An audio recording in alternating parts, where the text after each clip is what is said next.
भी किया था। What is ragging? ओके, और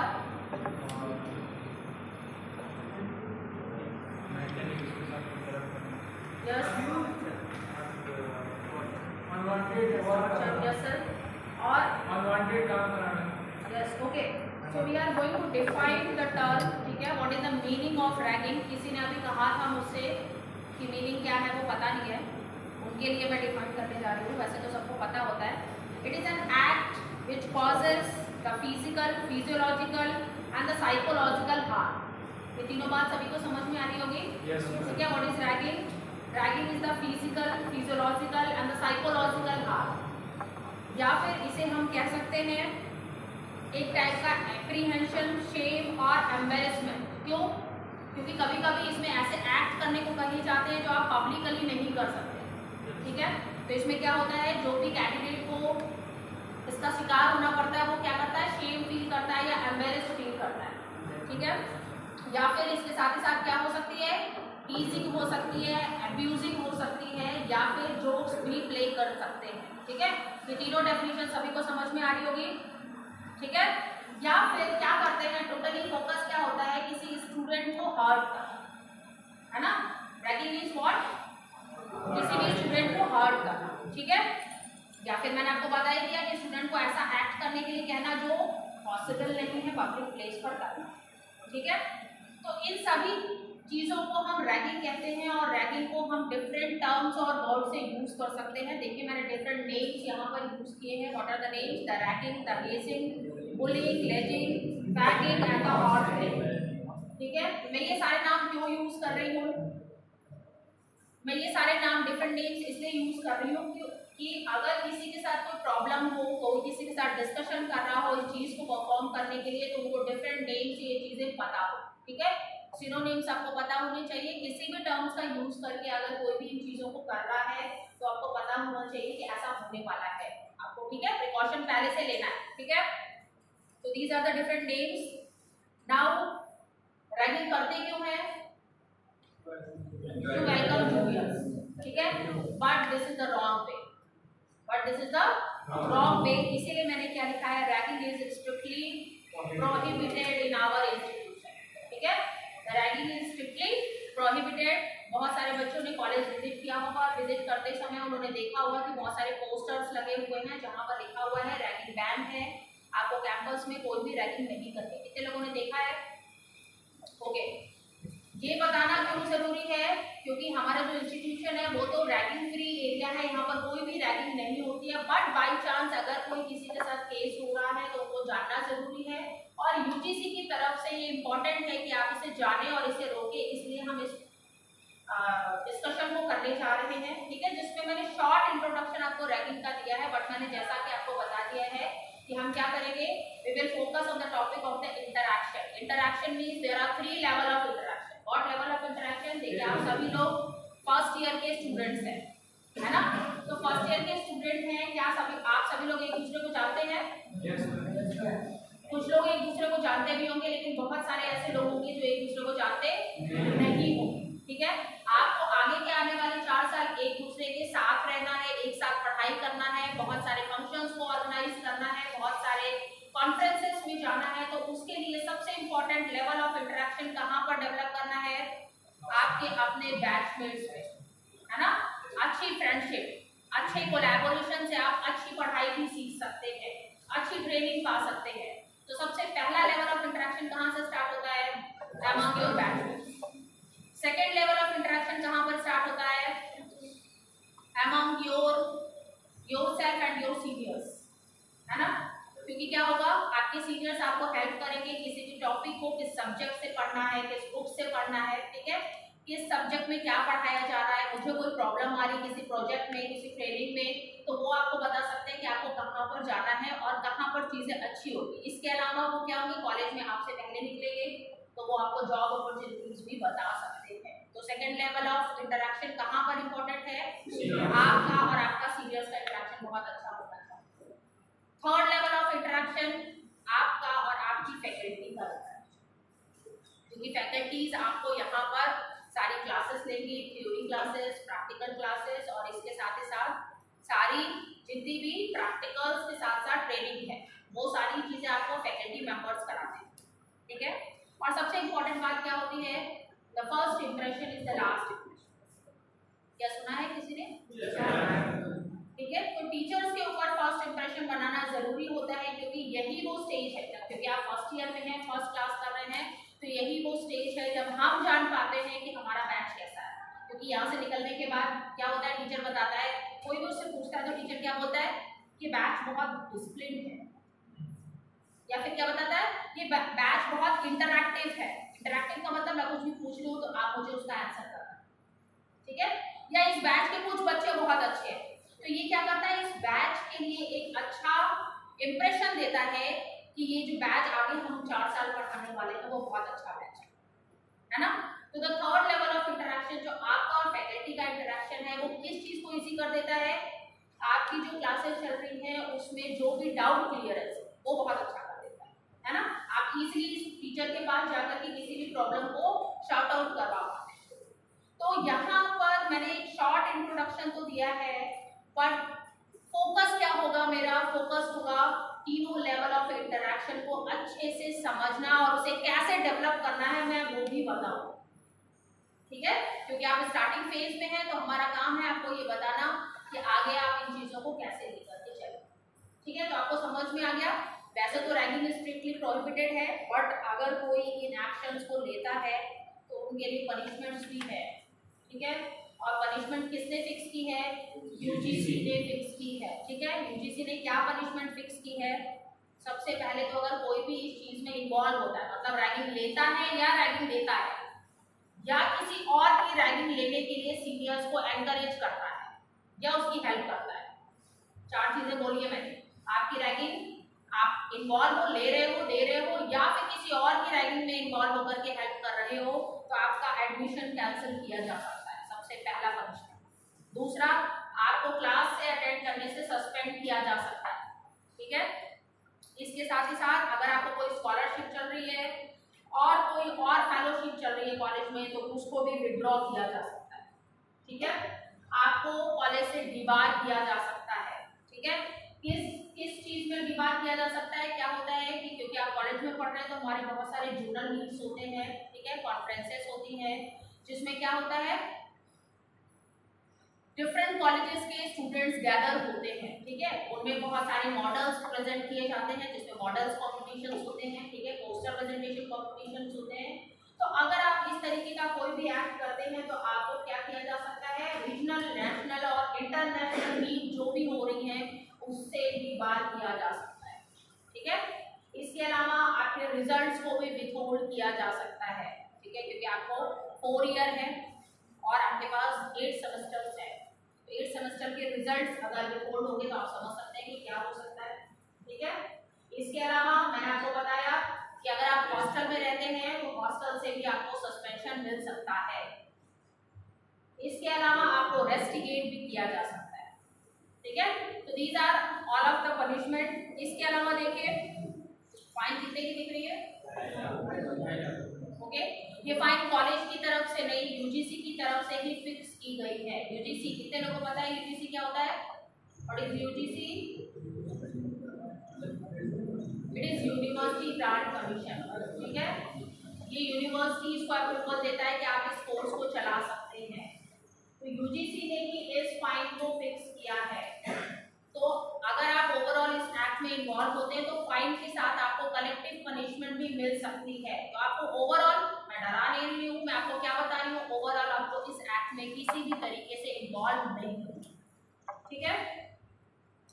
तो हमको क्या करना है, we have to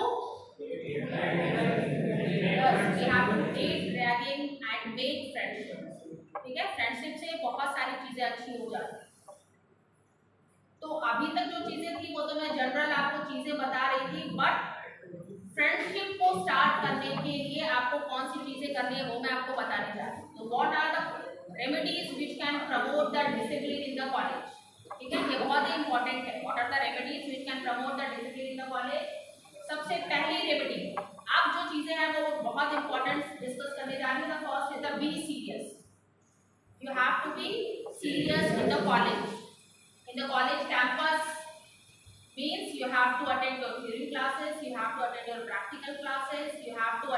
training session, likewise you are attending your orientation session, ठीक है। और बी सीरियस का मतलब क्या होता है, आपको अपने गोल को लेकर के फिक्स रहना है और गोल को लेकर के ही पाथ पर चलना है। जब भी आप अपने गोल को फिक्स कर लेते हैं तो आपके पास एंट्रीज आ जाती हैं, आपके पास लिस्ट आ जाती है कि आपको इस गोल को अचीव करने के लिए क्या क्या करना है, ठीक है। तो उन सभी चीज के लिए आपको सीरियस रहना है।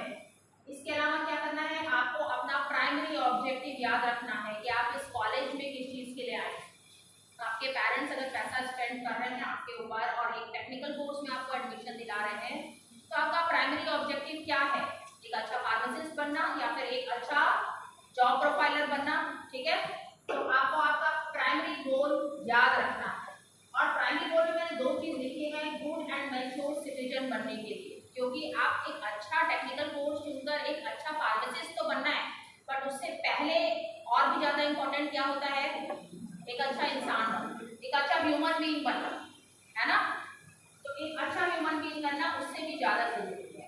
थर्ड पॉइंट में लोग क्या कर देते हैं, बुक्स पर पेन से लिख देते हैं या फिर पेजेस को फाड़ देते हैं, बट इसे नहीं करना है, क्योंकि क्या होता है कि वो बुक बैग आपके जूनियर्स, आपके सीनियर्स ने वो बुक्स आपको वैसे ही पास आउट की है, इसलिए आप पढ़ पा रहे हैं और आप उसको अच्छी तरीके से अपने जूनियर्स को पास करेंगे तो वो भी पढ़ पाएंगे। इसी सेम तरीके से मैं इंस्ट्रूमेंट्स का भी एग्जाम्पल लूँगी। जो लैब में आपके पास इंस्ट्रूमेंट्स हैं उसमें आपको लॉग बुक मिलती है, आप जो भी इंस्ट्रूमेंट यूज़ करते हैं उसमें लॉग बुक में एंट्री करते हैं।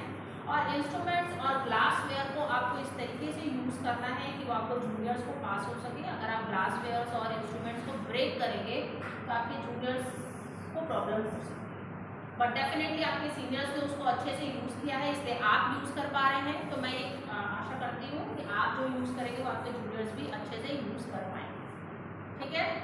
इसके अलावा हाइजीनिक कंडीशन को भी मेंटेन करना बहुत इंपॉर्टेंट होता है, ठीक है।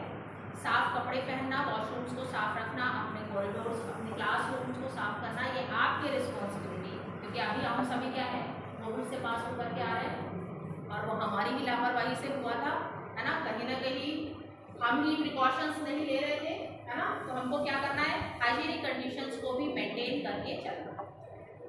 तो ये डिफरेंट आपके डिसिप्लिन्स हैं जो आपको कॉलेज में ऑप्ट करके रखना है, ठीक है। ये हमारी एंटी रैगिंग कमेटी है जो कॉलेज में, ये हमारे मेंबर्स हैं जो ऑलरेडी कॉलेज में हमारे पास अवेलेबल रहते हैं।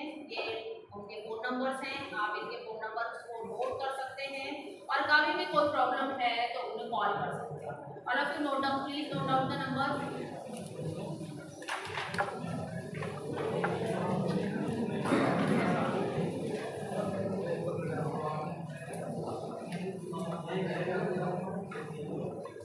Don't use phone. अभी मैंने लेक्चर स्टार्ट करते वक्त बताया था कि जब आप टीचर के सामने हैं तो जब टीचर परमिट करेगा तभी आपको फोन यूज करना है। Use your copy and pen, write the numbers.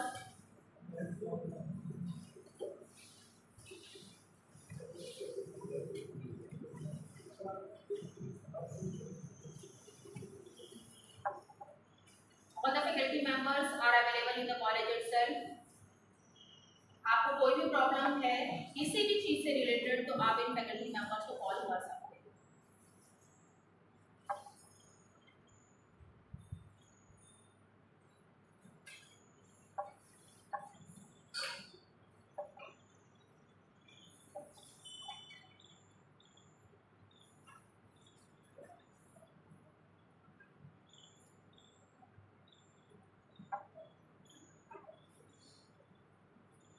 Done, आगे बढ़े। तो अभी मैंने आपको बोला था कि हमने एक शॉर्ट इंट्रोडक्शन लिया रैगिंग का, फिर हमने देखा कि अगर हम इसमें जाते हैं तो हम क्या कर सकते हैं, पनिशमेंट मिल सकती है।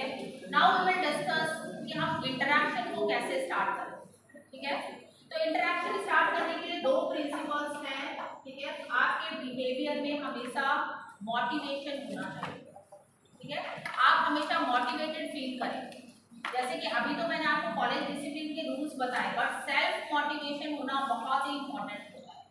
सेल्फ मोटिवेशन का मतलब ये है कि अगर आप किसी कोर्स को करने आ रहे हैं तो आप सेल्फ मोटिवेटेड हो कि अगर यूनिवर्सिटी ने 75% का अटेंडेंस लगाया है तो जरूरी नहीं है कि सिर्फ 75% अटेंडेंस आप करें। सेल्फ मोटिवेशन का मतलब क्या होता है कि मैं हर क्लास और हर प्रैक्टिकल को अटेंड करूंगा या करूंगी, जिससे क्या हो मेरा कोई भी लेक्चर मिस नहीं होगा, क्योंकि डेफिनेटली जब आप टीचर्स के इंटरेक्शन में रहते हैं तो आप काफी कुछ सीखते हैं।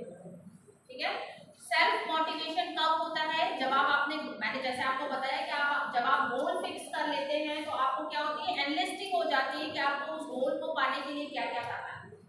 ठीक है, मुझे इस तरीके की क्लासेस करनी है, मुझे इस तरीके की ट्रेनिंग्स करनी है, मुझे इस तरीके के सर्टिफिकेशन कोर्सेज करने हैं जो ओवरऑल मुझे कुछ ना कुछ पाथ पर लेकर के जाएगा। उसके लिए आपको क्या रहना है, सेल्फ मोटिवेटेड रहना है। इसके अलावा जो भी लैब आपको परफॉर्म कराए जाते हैं वो लैब इतने इंटरेस्टिंग होते हैं कि उससे आप थ्योरी जो सब्जेक्ट्स हैं उसको अच्छे से समझ पाते हैं। तो आपको सेल्फ मोटिवेटेड रहना है चीजों को लेकर। ठीक है, और इसके साथ ही साथ जो भी करना है उसके पीछे कुछ ना कुछ रीजन होगा, बेवजह किसी भी चीज को नहीं करना है। Reason is most important. अगर आप किसी न किसी रीजन से कोई चीज कर रहे हैं तो वो हमेशा फ्रूटफुल होगी। अगर बिना रीजन कोई चीज कर रहे हैं तो उसमें कुछ ना कुछ गलतियां हो सकती हैं। तो ये दो चीजें बहुत ही इंपॉर्टेंट है इंटरेक्शन को स्टार्ट करने के लिए। सबसे पहले आपको सेल्फ मोटिवेटेड रहना है, जहां इसके अलावा आपको जहां से मोटिवेशन मिल रहा है उसको लेते रहना है, और साथ ही साथ आप जो भी कर रहे हैं कॉलेज में उसका कुछ ना कुछ रीजन होना चाहिए। सिर्फ कॉलेज में ही नहीं, आप लाइफ में जो कुछ भी कर रहे हैं उसका कुछ ना कुछ रीजन होना चाहिए। इसके अलावा मैं आपको 3 फंडामेंटल रूल्स बता रही हूँ जिससे आप डिफरेंट पीपल्स को हैंडल आउट कर सकते हैं, जिसमें मैंने लिखा हुआ है डोंट क्रिटिसाइज, कंडेम और कंप्लेन। क्या इन 3 चीजों का मतलब जानते हैं आप? What are the meaning of criticize, condemn or complain? Anyone? Complain. What is the meaning of complain? Okay. What is criticize?